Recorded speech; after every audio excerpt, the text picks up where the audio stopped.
أنا عندي سؤالي هو في حاجات كتيرة قوي غصب عنك انت الملزوم ان انت تعملها، ومش حاجات بسيطة طول اليوم، لأ، حاجات طول اليوم انت اللي مفروض ان انت تعملها لان انت اللي قررت ان انت تشيل المسؤولية ديت.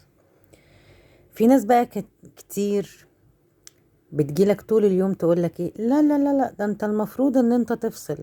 ما هو انا اضرب نفسي على فكرة، ولو كنت قادرة ان انا افصل لحظة او لحظتين، المركب دي مش هتمشي، على انك عارف ومتأكد ان انت لو فصلت هيجي عليك وقت المكنة دي ممكن تقف، ما تقدرش ان انت تمشي فيها، بس انت مجبور ان انت لازم تكمل وتقوم وتقف على رجلك من تاني حتى لو انت تعبان.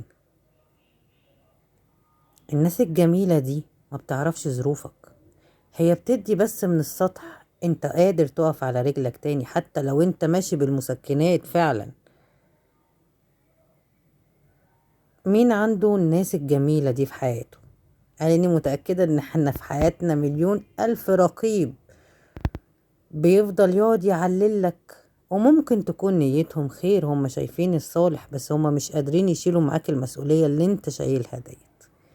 ده سؤالي، مين عنده ده ومين قادر يتكيف مع ده ويتعامل معاه؟